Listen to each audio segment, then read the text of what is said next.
राहुल शर्मा जी ग्वालियर से। राधे राधे। श्री हरिवंश महाराज जी, आपके चरणों में कोटि कोटि प्रणाम। महाराज जी, ध्रुव जी के चरित्र में महाराज जी से सुना है कि उन्होंने नारद जी से प्राप्त मंत्र का 7 दिन 7 रात्रि जप करने से आकाशचारी सिद्धों के दर्शन होने लगे उन्हें। क्या ऐसा अनुभव हमें भी हो सकता है उसी मंत्र को जपने से? क्या ये मंत्र गुरु मंत्र? पर इसमें बात ध्यान रखना, ऐसे मंत्र जपना अलग बात है। परम सिद्ध नारद जी भगवान के अवतार हैं और बड़ा निर्मल हृदय ध्रुव जी का है। 5 वर्ष की अवस्था है और वो आदेश करते हैं कि तुम 7 दिन 7 रात्रि जपोगे तो तुम्हें सिद्धों के दर्शन होंगे। तो इसमें प्रधानता मंत्र जप की नहीं है, इसमें प्रधानता देवर्षि नारद जी के वचन की है कि 7 दिन 7 रात्रि जपने मात्र से जो सिद्ध महापुरुष हैं उनके तुम्हें दर्शन होने लगेंगे। ये सबके लिए नहीं है, ये केवल देवर्षि नारद जी ध्रुव को आदेश कर रहे हैं। तो देवर्षि नारद जी के वचन के प्रभाव से ध्रुव जी को दर्शन हो रहे हैं। नहीं तो 7 दिन मंत्र जप के देख लो आप, ऐसे 7 दिन 7 रात्रि। हाँ, ऐसा नहीं कि व्यर्थ जाएगा, वो कृपा करेगा, किसी सिद्ध गुरुदेव की तरफ ले जाएगा। जब तक पूर्ण पुरुष महापुरुष भगवत प्राप्त महापुरुष नहीं मिलते तब तक ये दिव्य आनंद की अनुभूतियां नहीं होती। नहीं, हाँ, देवर्षि नारद जी भगवान के अवतार हैं।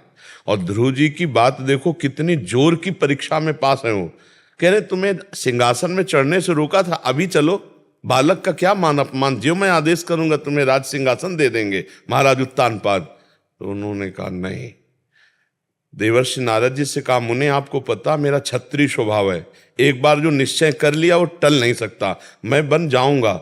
बोले वहां भयानक जीव तुम्हें खा डालेंगे। तो बोले भय और प्रलोभन दोनों बातें दिखाई, लेकिन ध्रुव जी तनिक भी विचलित नहीं हुए। तब उन्होंने कहा जाओ, ये द्वादशाक्षर मंत्र, यमुना त्रिकाल स्नान, मधुपुरी मथुरा, और यहां जाकर अनुष्ठान करो। 7 दिन 7 रात्रि में दिव्य सिद्धों के दर्शन होंगे और बहुत अल्प काल में तुम्हें भगवत साक्षात्कार हो जाएगा। तो 6 महीने में भगवत साक्षात्कार कर लिया।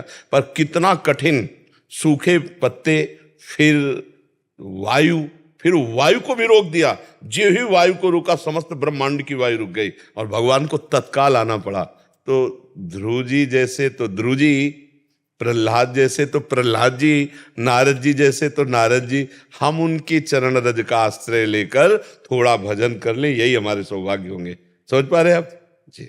महाराज जी, एक और प्रश्न है। लीला में प्रवेश प्राप्त संतों को इच्छानुसार लीला दर्शन होते हैं या केवल अपने इष्ट की ही लीला के दर्शन होते हैं, या इस भागवतिक स्थिति में कोई संकल्प विकल्प नहीं होता, लीला इष्ट की इच्छा से ही होती है? एक प्रवाह होता है, कोई संकल्प विकल्प नहीं। यंत्रवत, जैसे कठपुतली उतने नाचती है जितना कठपुतली नचाने वाला होता है, ऐसे ही उस महापुरुष का अंतःकरण केवल श्री भगवान होते हैं। उस समय क्या स्फुरित हो रहा है उसके बस की बात नहीं। कौन सी लीला चल रही ये उसकी सोची हुई बात नहीं। सोच, चाह, इच्छा, संकल्प ये तो साधना में ही नष्ट हो जाते हैं, सिद्ध पुरुष में नहीं रहते। ब्रह्मभूता प्रसन्नात्मा न सोचते न कांक्षते समाः सर्वेषु भूतेषु मद भक्तिम लभते पराम। कोई सोच नहीं, कोई चाह नहीं, बस चल रहा है। रिमोट ठाकुर जी के हाथ में, अंतःकरण रूपी पर्दे पे चल रहा है। अब उसमें जो प्रभु चला रहे हैं, क्या लीला चल रही, क्या उसके द्वारा करवा रहे हैं, क्या उसके द्वारा बुलवा रहे हैं, वो देख रहा है मात्र। हो रहा है, सब हो रहा है। वो ऐसी स्थिति होती कि हो रहा है, वो देख रहा है, ये हम कह रहे हैं, लेकिन वो देख रहा है ऐसा उसे भान भी नहीं है। उसमें इतना डूबा हुआ है कि मैं की भी विस्मृति हो चुकी है, तभी वो लीला में प्रवेश पाता है। अब वो स्वाद ऐसा है, वो रस ऐसा है कि अनिर्वचनीयम प्रेम स्वरूपम, वाणी से कहा नहीं जा सकता। जैसे हमने कई बार कहा है कि प्राकृतिक वस्तु का आनंद भी आप वाणी से नहीं कह सकते। जैसे आपको एक गुलाब जामुन पवाया, बोले कैसा, बोले मीठा, बोले नहीं कैसा मीठा, बोले बहुत मीठा, बोले कैसा बहुत मीठा। तो तीसरा उत्तर होगा आप खा के देख लीजिए, फिर आगे नहीं बोल सकते। तो प्राकृतिक वस्तु भी अनुभव, तो फिर ये तो चिदानंद लीला है, तो अनुभव गम में भजें जय संता। तो उसमें मैं का विस्मरण हो जाता है। भगवान ही स्वयं उसके हृदय में, भक्त के हृदय में बैठ के विविध प्रकार की लीलाएं कराते हैं। वो आंतरिक दिव्य लीलाएं और बाहरी व्यवहारिक लीलाएं दोनों उसी की, भगवान के हाथ में रिमोट होता है, भगवान ही कराते हैं। किस पर कृपा, किसको उपदेश, किसको शासन, ये सब भगवान करते हैं। देखने में लगता है अमुक भक्त को इस समय बहुत दयामय है, इस समय बहुत गुस्सा है, या वो केवल भगवान है। उस समय भगवान ही सारी लीला कर रहे हैं, बाह्य और आंतरिक दिव्य लीला। उसका अंतःकरण ढांचा केवल दिखाई दे रहा है और अंदर पूरा भगवान का अधिकार हो जाता है। समझ पाए आप? राजेंद्र कुमार गुप्ता जी, राधे राधे महाराज जी, आपके चरणों में कोटि कोटि प्रणाम। महाराज जी, आप सब श्री सदगुरुदेव आचार्य और श्री राधा रानी की कृपा से आनंद कोश का आनंद प्राप्त हो रहा है, परंतु आगे की स्थिति परमानंद की साधक को कैसे प्राप्त होती है? निरंतर स्मृति, निरंतर स्मृति, अखंड अबाध स्मृति, ये हमारी तरफ से है। इस पर प्रयास हमारा, और सब कुछ भगवान की कृपा से सुलभ हो जाएगा। प्रयास हमको करना है कि हमारी स्मृति भगवान से टूटे ना। कभी हम पद गा रहे हैं, कभी कथा सुन रहे हैं, कभी हम भगवान की लीलाओं का भी गायन कर रहे हैं, कभी हम ठाकुर सेवा कर रहे हैं, कभी समाज सेवा कर रहे हैं, पर हमारा चित्त जुड़ा रहे। जैसे गोपीजनों की स्थिति नहीं है कि विक्रेतु कामा खिल गोप कन्या मुरारी पादार्पित चित्तवृत्ति, मुरारी पादार्पित चित्तवृत्ति, लेकिन कार्य दही बेचने जा रहे हैं, चित्तवृत्ति। तो कभी कभी दध्याधिकम मोह वसाद वोचद गोविंद दामोदर माधवेति, कोई गोविंद ले ले, कोई दामोदर ले ले, कोई माधव ले ले, ये पुकार रहे और जा रहे दही बेचने। अब चित्त वृत्ति कृष्णाकार है, भगवदाकार है, तो बोल रही दही ले, दही की जगह बोल रही कोई गोविंद ले ले, कोई दामोदर ले ले, कोई माधव। हमारी स्मृति अखंड होनी चाहिए। तो भगवदानंद की जो बाढ़ है वो हृदय में है, आनंद सिंधु मध्य तो वासा।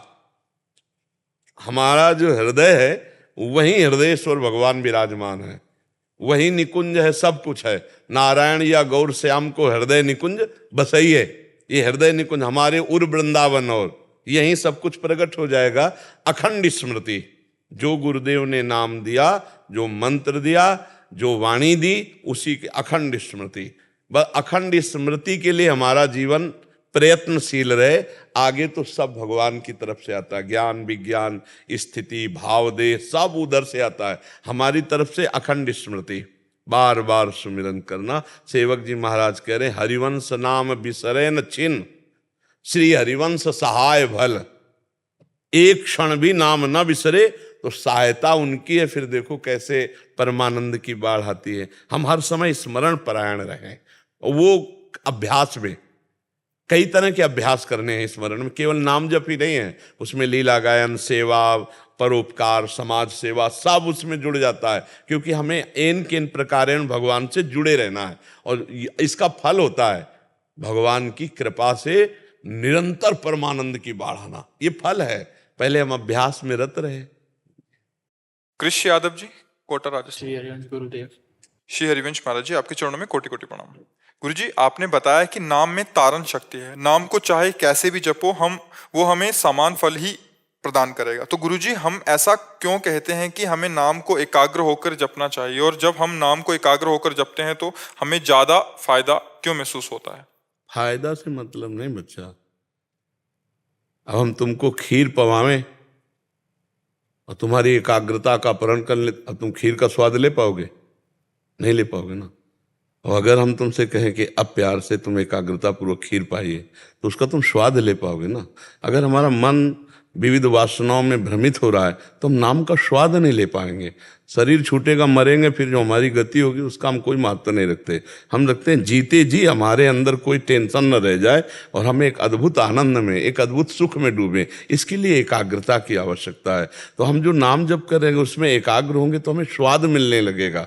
अगर हम एकाग्र न हो तो फिर स्वाद नहीं मिलेगा। कल्याण तो कर ही देगा, तो कल्याण करेगा मरने के बाद। हमें स्वाद चाहिए अभी। अगर अभी स्वाद नहीं मिला तो हमारा मन विषयों में नाम जपते हुए भी कूद जाएगा। वो हमको गलत मार्ग में ले जाने के लिए प्रेरित करेगा। मन हमसे गंदी बातें सोचवाएगा, तो हम सोचने का टाइम नहीं देंगे। हम मन को एकाग्र करके प्रभु के नाम में लगाएंगे। राधा राधा राधा। देखो, जीवन का कोई ठिकाना नहीं है, किसी भी क्षण शरीर छूट सकता है, हमारा या आपका। मतलब शरीर रोगग्रसित है तो इसलिए पक्का हो चुका है कि अब जल्दी जाने वाला है। ऐसे पता ही नहीं किसी को कब चला जाए। अगर हम नाम का स्वाद अभी न लिए तो हमें मरने के बाद जो कल्याण का है उस पर ज्यादा महत्व नहीं। हमारा महत्व है जीते जी हम निर्विकार होकर भगवान के चिंतन में मस्त हैं। भारी से भारी कष्ट की परिस्थिति में भी हम आनंदित हैं। मृत्यु का भय उपस्थित होने पर भी हमारे अंदर कोई भय न हो, तब तो हम भजन कर रहे हैं। अब चित्त डोलेगा संसार में और नाम जब कर रहे हैं तो हमारे को ये बल थोड़ी मिलेगा निर्भय होना, निश्चिंत होना, निशोक होना, आनंद से प्रफुल्लित हो जाना, रोमांचित हो जाना। इसके लिए कह रहे हैं। देखो बच्चा, जब क्लास में एक में विद्यार्थी की भर्ती होती है और वो पार्टी में गोली डंडा खींचता है तो टीचर कहता है शाबाश और टाफी देता है। लेकिन वो कई दिन अगर वैसे खींचता रहे तो थप्पड़ मारा जाएगा। इतने महीने हो गए तू इतना ही चल रहा है, तो प्रारंभ में ये शाबाशी दी जाती है। भाव कुभाव अनख आलस हु, नाम जपत मंगल दिस दसहु। ये तो है शाबाशी। फिर जब उसको पढ़ाई में आगे बढ़ाया जाता है, सादर सुमिरन जे नर करही, गोपद इयु भवसागर तरही। सादर सातु दीर्घ काल निरंतर सत्कार सेवितो दृढ़ भूमि। राधा राधा राधा वही दिखाई दे रहा है, वही सोच रहे हैं, वही अंदर बोल रहे हैं, वही सुन रहे हैं। भगवत प्राप्ति बहुत शीघ्र, समस्त पापों का नाश, अंदर कुचिंताओं का नाश, शोक का नाश, बहुत आनंद। नाम जब परम आनंद प्रदान करता है, शुरू तो करे और कहीं एकाग्रता पूर्वक करे तो बहुत जल्दी लाभ मिल जाए। इसलिए कहा जाता है मन लगाकर जप करो। समझ पा रहे हो आप जी? महाराज जी, ऐसे और कार्य करते हुए भी हमारा मन नाम में एकाग्र हो, इसके लिए हमें कैसे अभ्यास करना चाहिए? पहले तो हमें जबान पर ध्यान देना है। 3 प्रकार से नाम जप होता है, वाचिक, उपांश और मानसिक।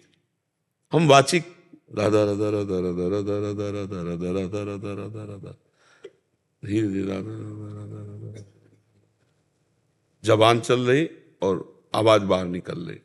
फिर इसको अब हम जप रहे हैं, ऐसा लग रहा है जप रहे हैं, क्या जप रहे हैं पता नहीं। अब इसमें बहुत बढ़िया है, कोई जान भी नहीं सकता और हम कार्य भी कर रहे हैं, सोहनी लगा रहे हैं या जो भी कार्य कर रहे हैं, जो भी कार्य कर रहे हैं, अंदर ही अंदर जबान से नाम जप कर रहे हैं उपांशु से और कार्य कर रहे हैं। इससे अभ्यास बन जाएगा और जब अभ्यास बन जाता है तो अब देखो चल रहा है, कोई परिचय नहीं है कि हम नाम जप कर रहे हैं और अंदर वो चल रहा है। हमारे नेत्रों के सामने ध्यान में वही नाम है और अंदर नाम। अब हम सब कार्य कर सकते हैं, आपसे बात भी कर रहे हैं, हम आपके माइंड दिमाग में राधा नाम लिखे, मस्तक में राधा नाम, हमारे दिमाग में लिखा, तुम्हारे मस्तक पे लिखे राधा। अब बात कर रहे हैं आपसे, हमारी दृष्टि में राधा। 1 मिनट के लिए, 1 सेकेंड के लिए भी नाम नहीं छूट रहा। अभ्यास अभ्यास अभ्यास योग युक्तेन चेतसा नान्यगामिना। जब हम ऐसा अभ्यास कर लेते हैं कि हमारा चित्त भगवान के नाम के सिवा कहीं जाए ना, तो हर कार्य करते हुए, जब युद्ध करते हुए नाम जब हो सकता है तो हर कार्य करते हुए। उपांश में ज्यादा ध्यान दीजिए, जबान हिले और ओठ बंद रहें, तो इससे बहुत लाभ प्राप्त होता है। समझ रहे हैं आप जी? शशिकला श्रावू जी, राधा वल्लभ श्री हरिवंश परम पूज्य महाराज जी, आपके चरणों में कोटि कोटि वंदन। महाराज जी, आपके श्रीमुख से सुना है कि एक बालक यदि सच्ची भक्ति करता है तो 21 पीढ़ियां तर जाती हैं। तो महाराज जी, यदि माता पिता भक्ति करें तो बच्चों को भगवत प्राप्ति हो जाएगी? बच्चे नाम जप नहीं करते या फिर बहुत कम जप करते हैं तो भगवत प्राप्ति हो जाए तो देखो, 2-4 माला जपना या 2-4 बार तीर्थ याटन करना, ये सब दान पुण्य, ये सब इनका कोई ज्यादा महत्व नहीं है हमारी दृष्टि में। जो 21 पीढ़ियों वाली बात है वो भगवत साक्षात्कार करने पर है। आवागमन से मुक्त जो महापुरुष है वो बिल्कुल सत्य है। जो 21 पीढ़ियों का वर्णन बिल्कुल सत्य है। भगवान की प्राप्ति उस वंश में किसी को भी हो जाए तो 21 पीढ़ियां तर जाएंगी, चाहे वो बालक को हो जाए या पिता को हो जाए, किसी को भी हो जाए, पर भगवत प्राप्ति हो जाए। ये 2-4 माला या तीर्थ याटन या महाराज नृग का नाम सुना है? क्या सुना है? तो दान कर बहुत करते थे, खूब स्वर्ण से सजा के, और ब्राह्मणों को पूरा मकान और ब्याह और सब व्यवस्था कर दे। और एक गाय जो दान नहीं लेता था, ऐसे ब्राह्मण की गाय किसी तरह उनके गौशाला में पहुंच गई और वो किसी ब्राह्मण को दान कर दी, और वो दान लेकर जब जा रहे थे तो जो ब्राह्मण की गाय थी जिसकी गौशाला में चली गई, उसने कहा ये गाय तो मेरी है। तो उसने कहा ये गाय तो अभी महाराज नृग ने दी है। तो दोनों महाराज नृग के पास आए। जिसको दी थी उसने कहा महाराज नृग आपने हमें दी? बोले हाँ दिया। तो बोले जिसकी गाय थी उसने कहा मेरी गाय है। तो उनका मुझे इसका पता नहीं, क्योंकि बड़ी गौशाला है, आपकी छूट के गाय आ गई होगी। तो हमने जिसको दान की है इसको ले जाने दो, 1000 गौएं ले लो। उनका हमने कभी दान लिया नहीं, हम तो अपनी गाय लेंगे। और वो ब्राह्मण हठी जिसने दान लिया था उसने कहा हम लेंगे तो यही गाय लेंगे, नहीं तो हम नहीं ले। उनका 1000 गाय तुम ले लो, छोड़ दो ये गाय। नहीं छोड़ा। बस इतने अपराध का फल हुआ कि वो गिरगिट बने जाके, द्वारिका के कुएं में गिरगिट बने जाके। हमें लगता है कि दान पुण्य जितने सब हैं भगवान को समर्पित करके भजन न किया जाए अगर, तो इनमें इतनी सामर्थ्य नहीं है कि हमारा काम बन जाए। ये तो कहो बहुत से ऐसे सत्कर्म हुए थे कि द्वारिका के कुएं में बने, तो भगवान श्री कृष्ण ने उनका उद्धार किया। तो हमें लगता है कि भगवान का नाम जप करते हुए जब हमारे को भगवत प्राप्ति हो जाए पक्का, फिर तो क्या है, फिर तो 21 पीढ़ियां तरना कोई बड़ी बात है। अरे वैसे भी देखो, सरकारी आदमी के परिवार को सुविधा देती है हमारी भारत सरकार के लिए देती, तो वो तो अखिल सरकार है। ये सुविधा है, एक भगवत प्राप्त हो जाए तो 21 पीढ़ियां भगवत प्राप्त हो जाएंगी, कल्याण उनका हो जाएगा, ये तो पक्का है। तो करो डट के भजन इतना कि भगवान का साक्षात्कार हो जाए। पर ये बहुत कठिन है, खिलवाड़ नहीं है। सब भोगों का विस्मरण करके जब निरंतर भगवत स्मृति में देखो, आप लोग सब बैठे हो, कितनी देर भगवान में टिकते हो? मिनट टिकना कठिन हो जाएगा।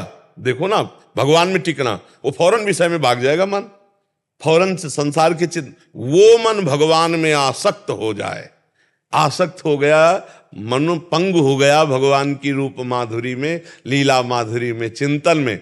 अब ऐसे महाभागवत से तुम 21 पीढ़ी की बात करो, भगवान कह रहे मम भक्ति युक्तो भुवनम पुनातु।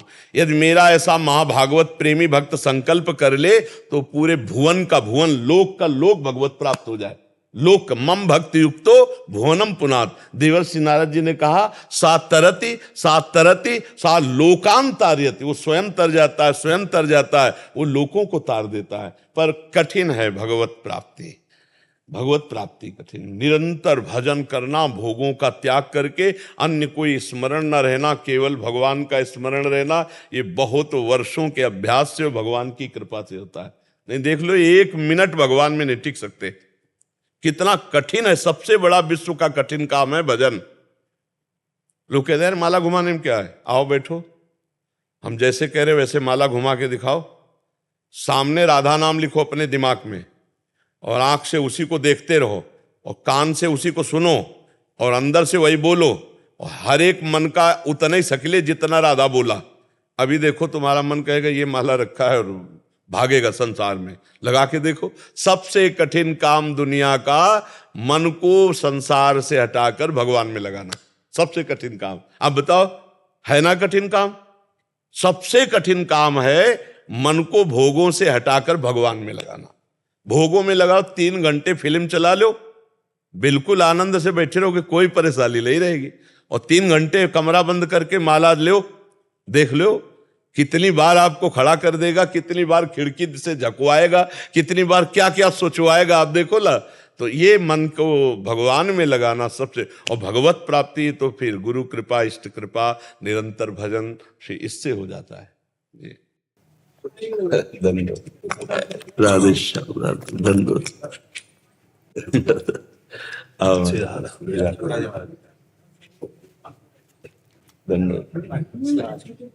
कैसा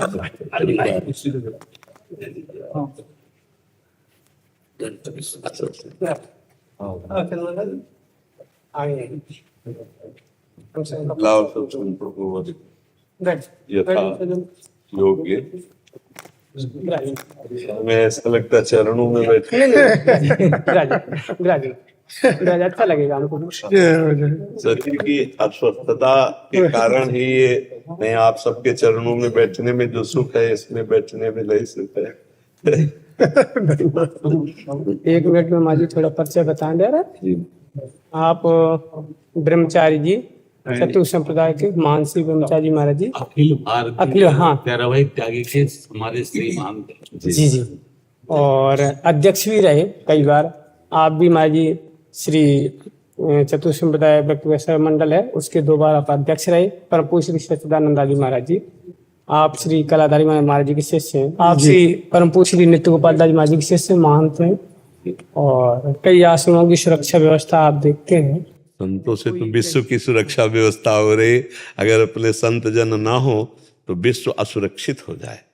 प्रारंभ से ही संतों से ही विश्व सुरक्षित रहा है। ऊपर से देखो ना तो चक्रवर्ती सम्राट महाराज दशरथ तो वशिष्ठ जी, श्री जनक जी तो सदानंद जी, दैत्यों में तो शुक्राचार्य जी विराजमान है, देवताओं में तो बृहस्पति जी विराज। ऊपर से व्यवस्था जो है वो महाराजों से ही होती रही है, राजाओं के ऊपर महाराजा। तो ये जो संत जल है ये सब महाराजा है, इन्हीं के प्रताप से हाँ हमारा विश्व सुरक्षित है। ये जो पापाचरण करते हुए भी प्रकृति इनको सुविधाएं दे रही है वो संतों के प्रताप से दे रही है। जो पापाचरण करने वाले हैं उनको भी प्रकृति नहीं, महाराज पृथु के चरित्र में आता है पृथ्वी ने सब ले लिया, सब छुपा लिया। जब पापाचरण होता है और भजन नहीं होता तो माता पृथ्वी सब अच्छी अच्छी वस्तुएं अब जैसे छुपाने लगी। बड़े बड़े आम के वृक्ष अब खत्म होते चले जा रहे हैं, रसीले और औषधियाँ और जो सुखद। अब देखो पानी कितनी नीचाई पे जा रहा है। हम कुएं के पानी और उससे फिर हैंडपैप के पानी में आए, हैंडपैप के पानी से बिस्लरी में आ गए। तो ये सब संत जलों की कृपा से ही अभी हमारे विश्व में आनंद है, संतों की कृपा। महाराज जी एक विशेषता और बताएं, अपने जो महाराज जी थे टेकरी वाले महाराज जी अध्यक्ष तो थे ही, उस समय में सबका बड़ा स्नेह था, और महाराज जी के गुरु जी के पास में जाते रहे अपने महाराज जी। तो इनके गुरुदेव भगवान से महाराज जी पूछते रहे आज कहाँ ठाकुर जी की लीला हो रही प्रिया प्रीतम की, तो सब बताते रहे महाराज जी, परम सिद्ध को थे महाराज जी। थोड़ा आप बताइए महाराज गुरुदेव भगवान। अपने जो गुरु जी है श्री महंत अच्युतानंद दास जी महाराज, बड़े सिद्ध और बड़े भजनानंदी महाराज, बहुत ही संत जी, बहुत ही मतलब जी, वो लीला स्मरण करते थे। और लीला स्मरण में उनको ये मालूम पड़ जाता था इस समय ठाकुर जी कहाँ पर विराजमान, प्रिया जी के साथ इस समय कहाँ लीला, कौन सी लीला कर रहे कहाँ कर जी। तो हनुमान टिकरी महंत जी जाते थे, पूछते थे इस समय ठाकुर जी कहाँ पर है विराजमान जी। तो सब कहते थे इस समय ठाकुर जी राधा कुंड में है जी, इस समय ठाकुर जी बरसाने में है, इस समय प्रिया जी के साथ विहार कर रहे हैं। बहुत ही लीला स्मरण उनका अतुलनीय जी। जब चित्त का पूर्ण रूप से अपने आराध्य देव में तन्मया स्थिति आती है तो ये स्थिति आ जाती है जहाँ विस्मरण है संसार का और विस्मरण है मैं का भी। तब ये जो स्थिति है ये उपासक के हृदय में अपने आप जागृत हो जाती है। जब तक दासत्व में अहम पूरा समर्पित नहीं होता तब तक ये, और हर ठाकुर जी अलग अलग भक्तों के साथ अलग अलग लीला उसी समय करते हैं। ये भी नहीं कहा जा सकता कि जैसे इस समय आपके साथ अमुक लीला तो उसी समय वही ठाकुर जी दूसरे भक्त के साथ दूसरी लीला कर रहे होते, बड़ा आनंद देते ठाकुर जी। और एक सबसे बड़ी बात है इस कलयुग में जी ठाकुर जी का प्रत्यक्षीकरण बड़ा मुश्किल है जी। महाराज जी बहुत सरल है प्रभु। हम इस विषय पे कहते हैं कि आप संतों के वचन प्रमाण होते हैं। बहुत सरल है प्रभु, इसको आप इसलिए कि हम डर जाएंगे सब। 10,000 वर्ष तक ऐसे खड़े होकर के प्रचेतागण भगवान शिव उपदिष्ट स्तोत्र का गान करते हैं और यहाँ कुछ दिनों में ये आंखों में जो है ना झलकने लगते हैं महाराज। कुछ दिनों हम तो आज जय बोले सत्संग में कलयुग की, इसलिए जय कि जो 10,000 वर्षों की साधना में भी झलक आना दुर्लभ। नाम संकीर्तन, अगर अंदर नाम चल रहा है, नाम संकीर्तन करें तो भगवत साक्षात्कार बहुत सुलभ कलयुग में है महाराज जी, बहुत सुलभ है। इसलिए महाराज भगवान रुद्र ने कहा तुलयाम लवे नापी न स्वर्गम ना भगवत संग संग मरता। जी हाँ, उसी स्तोत्र है। हाँ।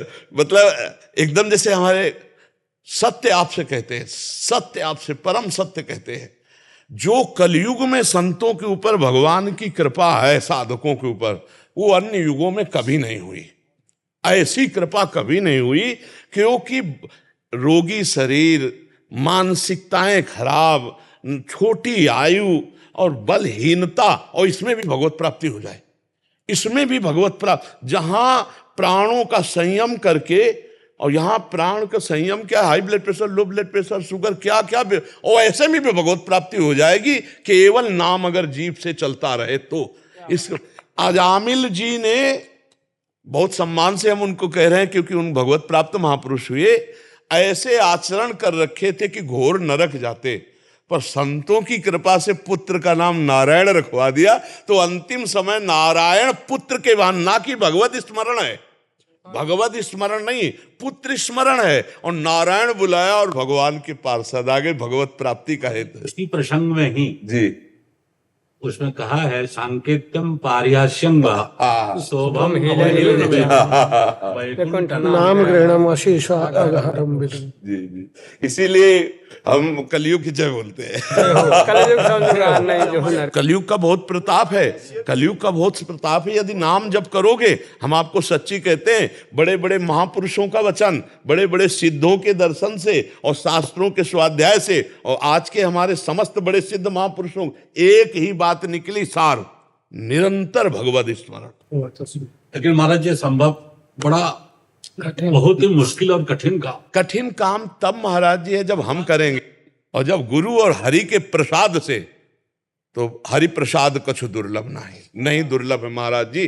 गुरु कृपा पात्र और भगवत शरणागत नहीं दुर्लभ है महाराज जी, और अहम में इतना दुर्लभ है कि जन्म जन्म मुनि जतन करा है। नाम में रुचि श्रद्धा नहीं हो जी। हमारे जैसे श्रीमन महाप्रभु जी सनातन गोस्वामी पाद को प्रयागराज में कहा, जीवे दया नामे रुचि वैष्णव सेवा, वैष्णव सेवन जी यार भाई आर गति नहीं सनातन जी। वो नाम में रुचि नहीं होता महाराज जी। अगर हमारा लक्ष्य बन जाए भगवत प्राप्ति सत्संग से, वही जो बड़े बड़े तीर्थयाटन, बड़े बड़े साधन, बड़े बड़े व्रत, बड़े बड़े धर्मानुष्ठान जो समानता नहीं कर सकते सत्संग की, भगवत प्रेमी महात्मा के, व्रतांसी यज्ञ छंदांसी तीर्था नियमा यमा यथा वरुंधेत सत्संगा सर्व संगो पहो हिमाम। अगर सत्संग से भगवत प्राप्ति का दृढ़ निश्चय हो जाए और हमारे हृदय में महत्व भगवान का बैठ जाए, महत्व, जैसे अभी हम भक्त अपने को कहते हैं, लेकिन महत्व पूरा भगवान का नहीं होता, तभी विस्मरण हो जाता है। क्योंकि कोई भोग आया और भगवान का विस्मरण हुआ तो भोग महत्वशाली हो गया, ना कि भगवान। अगर महत्वशाली भगवान होते तो वो भोग को भोगते हुए भी भगवत विस्मरण ना होता। जो आवश्यक विषय है या कोई भी वस्तु है या पदार्थ है, त्रिभुवन की राजलक्ष्मी देने पर भी जो आधे पल के लिए भगवान का विस्मरण न करे, वो महाभागवत है। वही महाभागवत का संग मिल जाए और हमारे हृदय में महत्व बैठ जाए कि मुझे इस जन्म में भगवत प्राप्ति करना है, और भगवत प्राप्ति भगवान नाम जप से होती, भगवत स्मरण से, तो फिर अंदर ही अंदर वो हमारे ऐसे चलेगा कि हम रोकना चाहें तो भी न रोक पाएंगे। जैसे विषयी पुरुष विषय का चिंतन नहीं रोक पाता है, ऐसे ही लक्ष्य दृढ़ हो जाने पर, और ये बिना अभ्यास के हो जाएगा।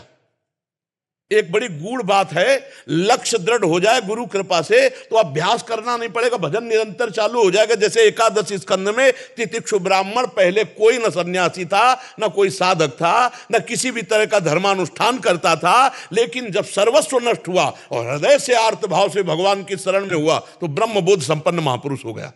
कोई वेदांत नहीं पढ़ा, कोई अनुष्ठान नहीं किया, और उसका गीत स्वयं भगवान श्री कृष्ण गा रहे हैं एकादश स्कंद में तितिक्षु ब्राह्मण की कथा। तो इससे ये पता चलता है कि तत्कालिक महापुरुषों के संग से जो तात स्वर्ग अपवर्ग सुख धरी तुलाय कंग तुलनताय सकल मिल जो सुख लो सत्संग, एक विषयी पुरुष भी बिना अभ्यास के भगवत प्राप्ति की लालसा से युक्त हो सकता है। और लालसा जागृत हुई जहां तो फिर नाम नहीं छूटता। उठते बैठते चलते फिरते खाते पीते सोते जागते हर समय एक पीड़ा बनी रहती है, इसी से भगवत प्राप्ति होगी। अब ये छूट गया तो फिर क्या, तो फिर वो ऐसा मतलब स्वाद आने लगता है कि वो छोड़ नहीं सकता। इसमें खास कृपा भगवत प्रेमी महात्मा के संग की है। अगर भगवत प्रेमी महात्मा का संग मिल जाए तो उसके अंदर भगवत प्राप्ति की लालसा जग जाए, तो भगवान महत्वशाली लगने लगे, भगवान का नाम महत्वशाली लगने लगे, बस। और महाराज ऐसी अंदर एक आनंद की उमगन उठती है कि कुछ मतलब वो कैसे उन्माद आपको बताए, वो एक अद्भुत आनंद, वो किसी साधन या गुण साधन ते नहीं हुई, तुम्हारी कृपा को पाओ कोई। जब हम हरि और गुरु के बल पे हो जाते हैं तो हम जीत जाते हैं, और जब हमारा अहम होता है तो फिर हमें बहुत कठिन है। फेसबुक में मैं थोड़ा देख रहा था, वाला जब मुझे थोड़ा संदेह हो रहा है, इसलिए मैं आपसे पूछ रहा हूँ जी। तो आपने कहा था जी भागवत प्राप्ति में दीक्षा की जरूरत नहीं। महाराज जी, इसका कारण यह है कि जहां भी नाम सुनने को मिलेगा किसी न किसी महापुरुष के मुख से निकला होगा, और आप नाम जपना शुरू कर दीजिए और नाम आपको गुरुदेव तक पहुंचा देगा, गुरुदेव आप तक पहुंच जाएंगे। तुम्हें कुछ चिंता नहीं करनी, तुम्हें केवल नाम जपना। हम केवल नाम पर जोर देते हैं। अगर राम बोले तो राम को बोलने वाले शास्त्रों सिद्ध महापुरुष हुए, जो राम राम बोले शास्त्रों सिद्ध महापुरुष हुए। हम राम राम जप करें तो हमारे जितने भी राम जपने वाले सिद्ध महापुरुष हैं वो हमें संत का दर्शन करा देंगे। आपका समर्थन मैंने किया, इसलिए किया महाराज। हमारे चैतन्य चरितमृत में जी एक बड़ा सुंदर चौपाई है जी, भिक्षा पुनर्चर्या विधि अपेक्षा ना करे। हाँ, वो पढ़ा, ये भी पहले सवाई उद्धरे, बहुत इंपॉर्टेंट जी चौपाई है जी। अगर हम नाम में प्रीति कर लें, नाम को पकड़ लें, तो हम वो मानते हैं कि किसी न किसी महापुरुष से निकला हुआ है। उसके जो भी नाम आप शिव राम हरि कृष्ण ऐसे नाम जापक सिद्ध हुए हैं कि जो खूब चिल्ला चिल्ला के बोले हैं, तो हम वही नाम जप कर रहे हैं। तो जितने हम जैसे राम राम शुरू करें तो जितने राम नाम जापक हैं वो सब हम पर कृपा करेंगे और आगे से आगे मार्ग हमको देते चले जाएंगे, और अब गुरु मिल जाएंगे, दीक्षा हो जाएगी। सब हो, दीक्षा बाहरी ही नहीं होती, आंतरिक भी दीक्षा होती है। जहां साधक लड़खड़ाता है वहां सिद्ध अव्यक्त महापुरुष आकर उसे उपदेश दे देते हैं, ये जपो, ये करो, आगे बढ़ जाओ, आगे। हाँ आगे। तो इसीलिए हम कई बार कहते हैं कि तुम्हें नाम पर केवल ध्यान देना। अच्छा, कंठी बंधवा ली, मंत्र ले लिया और तिलक आदि भागवतिक वेश धारण किए और आप भजन नहीं करते, मनमानी आचरण करते, तो भगवत प्राप्ति नहीं होगी। नहीं, और हम कहते हैं कि मानो कंठी नहीं धारण किए, तिलक नहीं धारण करे और वो खूब राम राम जप रहा है, भगवान मिल जाएंगे। देखो, भगवान को जब पुकारा जाता है तो भगवान पहले संतों के रूप में आते हैं। आज तक किसी को भगवत साक्षात्कार हुआ, जहां तक हमने देखा, तो कोई न कोई महापुरुष पहले रहा है। उनके बीच में देखो, प्रचेतागण जा रहे हैं तो बिना बुलाए शंकर जी आ गए, बिना बुलाए परम वैष्णवाचार्य भगवान शिव आकर के उपदेश कर, प्रहलाद जी नारद जी आप उपदेश गर्भई में शुरू कर दिए, ध्रुव जी जो चले, नारद जी आ गए बिना बुलाए। ये तो संत महापुरुष ऐसे हैं कि बिना बुलाए हेतु की कृपाल जबरदस्ती उसको भगवत मार्ग दे देंगे। तो जो नाम जपना शुरू करे वो जान ले कि वो नाम आप किसी न किसी महापुरुष से सुनेंगे। जैसे हम कह रहे राधा राधा जपो, तो ये हमारा थोड़ी कहा हुआ है, आचार्य परंपरा से चला रहा, पूरा वृंदावन के सिद्धों ने इसका स्वाद लिया है। तो राधा राधा कोई हमारा रचना थोड़ी है, हमारा प्रकट किया हुआ थोड़ी है, ये तो आचार्यों का प्रकट किया हुआ नाम रस है।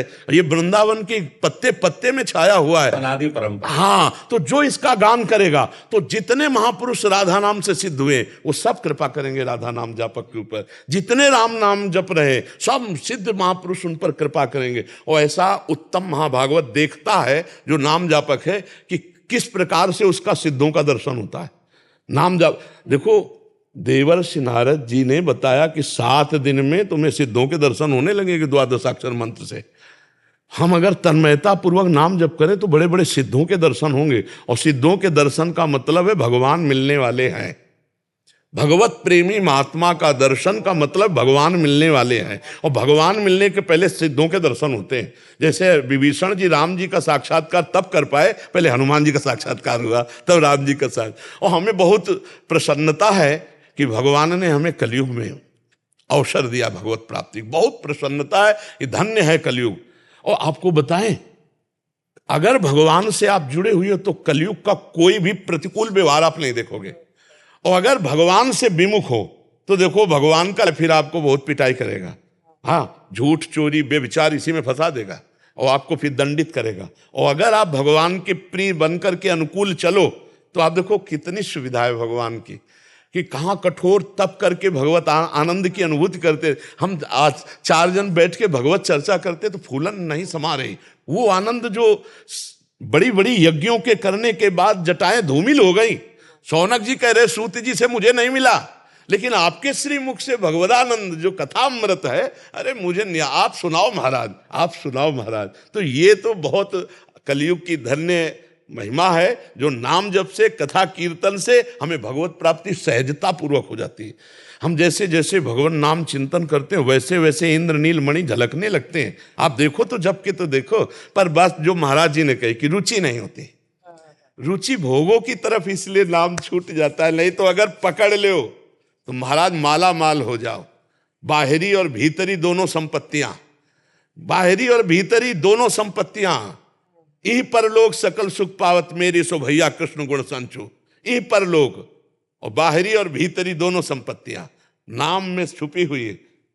जब के कोई देखे राम नाम मणि दीप धर जी देहरी द्वार, तुलसी भीतर बाहर जो चार। हाँ, पंचम स्कंद में स्पष्ट कहा है महाराज, यस्यास्ति भक्तिर् भगवत किंचन सर्वैर गुणैः तत्र समासते। जी जी जी जी जी। क्या महाराज जी तत्वदर्शी जो आत्म प्रबोध जिसको हो गया है, तो वो शरीर और संसार दोनों को देख सकता है क्या? नहीं महाराज जी, क्या जगा हुआ पुरुष स्वप्न की स्मृति को प्राप्त होता है क्या? सुंदर सुंदर। पर दृष्टि अलग, दृष्टि अलग अलग, दृष्टि अलग। जीव जग जग या जानी तवे जीव जग जागा।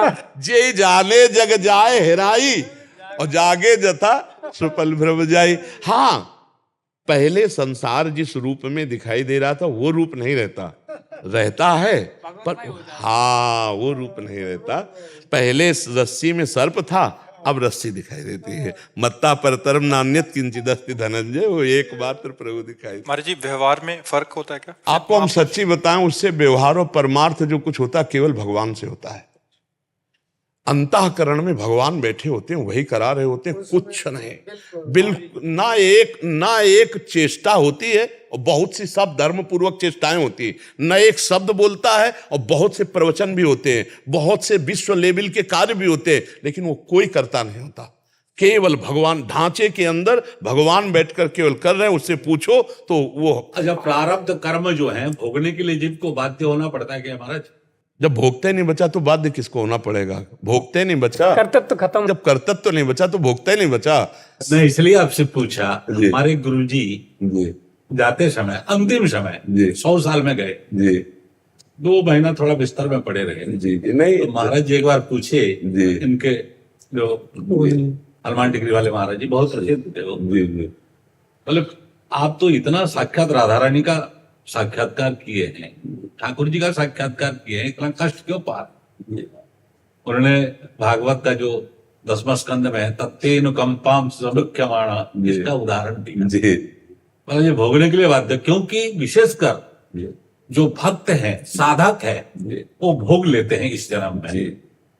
महाराज ज्ञानी को भी शरीर में प्रारब्ध आता है, ज्ञानी को भी आता है प्रारब्ध। बड़े बड़े ज्ञानी महापुरुषों तत्व ज्ञानियों को भी देखा है, गंगा किनारे है ना, तो शरीर की दशाएं होती। पर महाराज जी शरीर दशा में वो नहीं होते। शरीर की दशाएं तो देखिए, लेकिन शरीर दशा में वो नहीं होते। एक अद्भुत आनंद रहता है। तो उठे हुए महापुरुष, हाँ, मतलब कैसे बताए कि श्री जी ऐसी ऊंचाई पे बैठाल देती कि जितने ताप हैं वो सब होते रहते हैं, लेकिन उसको छू नहीं पाते ताप। वो एक अद्भुत आनंद में। देखो, प्रवचन करना, प्रवचन सुनना, ये एक अलग क्षेत्र है, और स्थिति आना एक ये अलग क्षेत्र है। स्थिति पे कोई भी द्वंद्व नहीं रहता है, निर्द्वंद स्थिति होती है। आपका दर्शन हो गया, ये बहुत बड़ी बात है।